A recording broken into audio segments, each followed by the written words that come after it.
السلام علیکم ورحمۃ اللہ وبرکاتہ۔ آج کا میرا موضوع ہے امام مہدی۔ اسلامی تاریخ میں امام مہدی کا تصور ایک اہم اور جذباتی مقام رکھتا ہے۔ یہ تصور امت کے ایک نجات ہند کی امید سے جڑا ہوا ہے جو فتنوں، ظلم اور بگاڑ کے زمانے میں نمودار ہوگا، لیکن ہمیں یہ سمجھنے کی ضرورت ہے کہ کیا یہ تصور قرآن سنت کی بنیاد پر ہے یا بعد کی روایات کا نتیجہ ہے۔ امام مہدی کا تذکرہ نہ قرآن میں آیا ہے اور نہ نبی کریم صلی اللہ علیہ وسلم کی قطعی اور متواتر احادیث میں۔ یہ بات نہایت اہم ہے کہ قرآن پر بڑے عقیدے کو پوری وضاحت کے ساتھ بیان کرتا ہے۔ رسالت، قیامت، جزا و سزا، آخرت، شفاعت، سب موضوعات صریح اور بار بار بیان ہوئے ہیں، لیکن امام مہدی جیسا عظیم تصور اگر حقیقت ہوتا تو قرآن اس سے خاموش نہ رہتا۔ یہ خاموشی اس بات کی دلیل ہے کہ امام مہدی کا تصور دین کا جزو نہیں بلکہ تاریخی حالات کا رد عمل ہے۔ احادیث میں جو روایات امام مہدی کے بارے میں آئی ہیں ان میں بھی تضاد پایا جاتا ہے۔ کچھ روایات میں ان کا نام نبی صلی اللہ علیہ وسلم کے نام پر بتایا گیا ہے، کچھ میں مختلف نام ہے، کبھی ان کا ظہور عراق میں بتایا گیا ہے، کبھی شام، کبھی حجاز سے۔ یہ روایات سند کے لحاظ سے بھی مختلف درجہ کی ہیں، زیادہ تر ضعیف یا موضوع ہیں۔ کچھ احادیث شیعہ روایات پر مبنی ہیں، کچھ اہل سنت کے محدثین کے کتب میں درج ہیں، لیکن معتبر محدثین نے ان پر تنقید کی ہے اور انہیں صحیح العقیدہ تسلیم نہیں کیا۔ یہاں سوال پیدا ہوتا ہے کہ پھر اس تصور کی جڑیں کہاں ہیں؟ اصل میں یہ عقیدہ ایک سیاسی و معاشرتی رد عمل تھا۔ اسلامی خلافت کے زوال، ظلم و فساد اور نافرمانی کے ماحول میں مسلمانوں نے ایک منجی کی امید باندھ لی۔ یہی امید امام مہدی کے تصور کی بنیاد بنی۔ لوگوں نے ایک ایسے نجات ہند کی طرف رجوع کیا جو عدل قائم کرے گا اور ظلم مٹا دے گا، مگر دین میں کسی ایسے شخص کا کوئی ذکر نہیں جو قیامت سے پہلے آئے گی اور خلافت قائم کرے گی۔ نبی کریم صلی اللہ علیہ وسلم نے اپنی زندگی میں یہ اعلان کر دیا تھا کہ دین مکمل ہو گیا ہے۔ اگر کوئی امام مہدی آنا ہوتا تو نبی کریم صلی اللہ علیہ وسلم ضرور اس کا اعلان کرتے اور اس کی تفصیلات قرآن میں ہوتی۔ احادیث میں جو مہدی کا ذکر ہے وہ اخباری روایتوں پر مبنی ہے جنہیں متواتر نہیں کہا جا سکتا۔ یہ روایات تاریخ کی پیداوار ہیں، دین کی بنیاد نہیں۔ کچھ روایات میں ان کا خروج قیامت کی بڑی نشانی کے ساتھ بیان ہوا ہے، جسے دجال یا یاجوج ماجوج،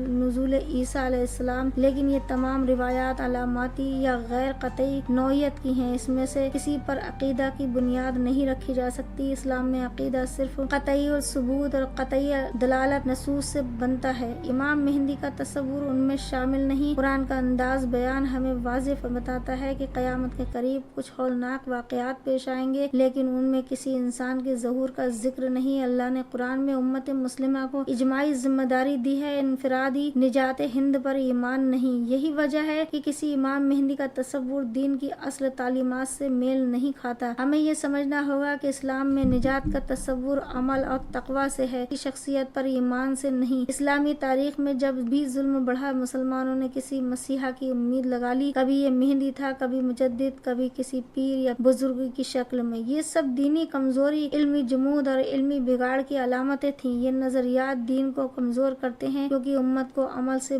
ہٹا کر انتظار کی راہ پر ڈالتے ہیں۔ اگر ہم صحیح اسلام اصول کو اپنائیں تو ہمیں قرآن و سنت کے سچے پیغام کی طرف لوٹنا ہوگا۔ دین میں قیادت کا معیار تقویٰ، علم اور عدل ہے، نہ کہ نسب یا غیبی نسب۔ جو قیادت قرآن بتاتا ہے وہ شورى الایت اور اجتماعی مشورے پر مبنی ہے، نہ کہ کسی چھپے ہوئے مہدی پر۔ امام مہدی کا تصور اصل میں سیاسی محرومی، ظلم اور فرقہ واریت سے۔ یہی وجہ ہے کہ ہر فرقہ نے اپنے ایک مہدی بنایا۔ شیعہ فرقہ 12ویں امام کو مہدی مانتا ہے جو غار میں چھپے ہیں۔ کچھ گروہوں نے اپنے دور کے سیاسی رہنماؤں کو مہدی قرار دیا۔ یہ سب نظر انسان کی نفسیاتی ضرورت اور سیاسی محرومی کا نتیجہ ہے۔ اسلام ہمیں سکھاتا ہے کہ دنیا میں فلاح اجتماعی جدوجہد سے آتی ہے۔ کسی غیبی شخصیت کا انتظار کرنا اصل دین کی تعلیمات سے فرار ہے۔ نبی کریم صلی اللہ علیہ وسلم کی وفات کے بعد آپ کے صحابہ نے خلافت کو مشورے، مشقت اور قربانی سے قائم کیا۔ انہوں نے کسی مہدی کا انتظار نہیں کیا۔ اگر امام مہدی کی آمد کوئی دینی سچائی ہوتی تو صحابہ ضرور اس کا تذکرہ کرتے۔ نہ خلفائے راشدین نے، نہ تابعین نے، نہ تبع تابعین نے اس تصور کو اختیار کیا۔ یہ بات اس بات کی سب سے بڑی دلیل ہے کہ یہ تصور بعد میں پیدا ہوا۔ اسلام کا تصور قیامت یہ ہے کہ دنیا فطری طور پر اپنے انجام کو پہنچے گی۔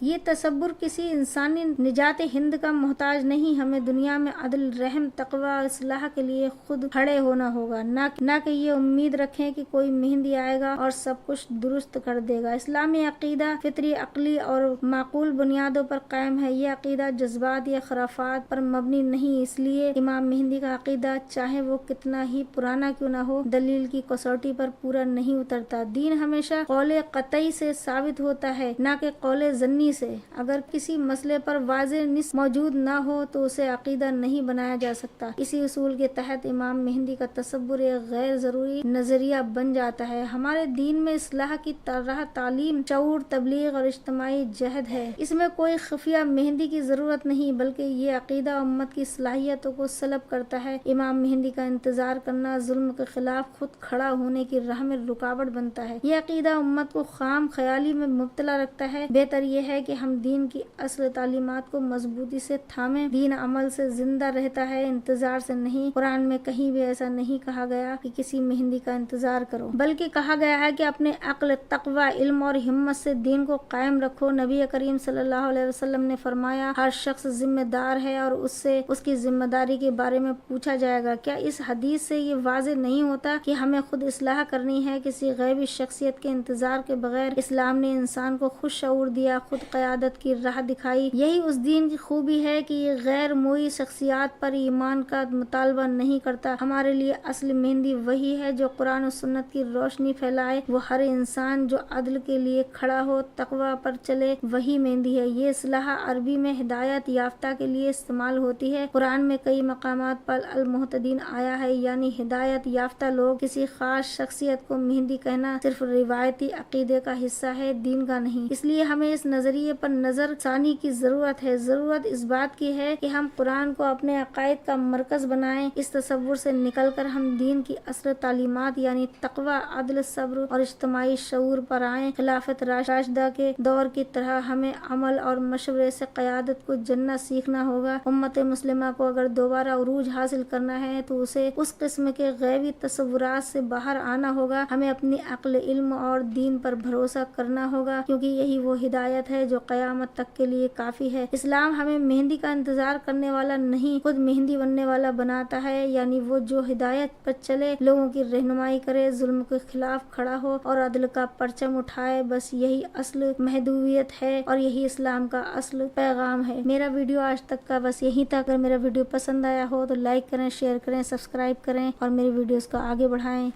اللہ حافظ۔